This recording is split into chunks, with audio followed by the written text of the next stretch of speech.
எசேக்கியேல் 16ஆம் அதிகாரம். கர்த்தருடைய வார்த்தை எனக்கு உண்டாகி, அவர் மனுபுத்திரனே, நீ எருசலேமின் அருவருப்புகளை அதற்கு அறிவித்துச் சொல்ல வேண்டியது என்னவென்றால், கர்த்தராகிய ஆண்டவர் எருசலேமுக்கு சொல்லுகிறார், கானான் தேசமே, உன் உற்பத்திக்கும் உன் பிறப்புக்கும் இடம்.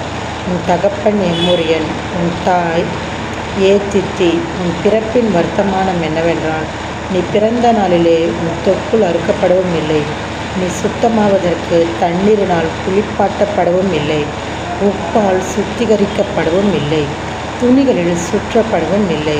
உனக்காக பரிதபித்து இவர்கள் ஒன்றையாகிலும் உனக்கு செய்ய ஒரு கண்ணும் உன் பேரில் இரக்கமாய் இருந்ததும் இல்லை. நீ பிறந்த நாளில் நீ அருவருக்கப்பட்டதினால் வெளியில் எரிந்துவிடப்பட்டாய். நான் உன் அருகே கடந்து போகும்போது மிதிக்கப்படுவதற்கு ஏதுவாய் நீ உன் இரத்தத்தில் கிடக்கிறதைக் கண்டு, உன் இரத்தத்தில் கிடக்கிற உன்னை பார்த்து பிழைத்திரு என்றேன். ஆம், உன் இரத்தத்தில் கிடக்கிற உன்னை பார்த்து பிழைத்திரு என்று சொன்னேன். உன்னை வயலின் பயிரைப் போல அநேகமாயிரம் பெருகும்படி வைத்தேன். நீ வளர்ந்து பெரியவளாகி மகா சௌந்தரியவதி ஆனாய். உன் ஸ்தனங்கள் எழும்பின, உன் மயிர் வளர்ந்தது. ஆனாலும் நீ நிர்வாணமும் அம்மனுமாய் இருந்தாய். நான் உன் அருகே கடந்து போன போது உன்னை பார்த்தேன். இதோ உன் காலம் பருவ காலமாய் இருந்தது.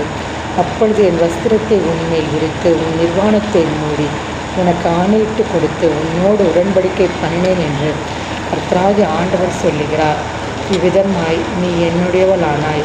நான் உன்னை ஜலத்தினால் முழுக்காட்டி உன்னை இரத்தமர ஸ்நானம் பண்ணிவிட்டு உனக்கு எண்ணெய் பூசி சித்திர தையலாடையை உனக்கு உடுத்தி சாயம் தீர்ந்த பாதரட்சைகளை உனக்கு தரித்து கட்ட மெல்லிய புடவையும் மூடிக்கொள்ள பட்டு சால்வையும் உனக்கு கொடுத்து உன்னை ஆபரணங்களால் அலங்கரித்து உன் கைகளிலே கடகங்களையும் உன் கழுத்திலே சரப்பணியையும் போட்டு உன் நெற்றியில் நெற்றி பட்டத்தையும் உன் காதுகளில் காதனையும் உன் தலையின் மேல் சிங்காரமான கிரீடத்தையும் தரித்தேன். இவ்விதமாய் பொன்னினாலும் வெள்ளியினாலும் நீ அலங்கரிக்கப்பட்டாய். உன் உடுப்பு மெல்லிய புடவையும் பட்டும் சித்திர தையலாடையுமாய் இருந்தது. மெல்லிய மாவையும் தேனையும் நெய்யையும் சாப்பிட்டாய். நீ மிகவும் அழகுள்ளவளாகி ராஜ்யத்தை சுதந்திரிக்கும் ஸ்லாக்கியத்தையும் பெற்றாய். உன் அழகினாலே உன் கீர்த்தி புறஜாதிகளுக்குள்ளே பிரசித்தமாயிற்று. நான் உன்மேல் வைத்த என் மகிமையினாலே அது குறைவற்றதாய் இருந்தது என்று கர்த்தராகிய ஆண்டவர்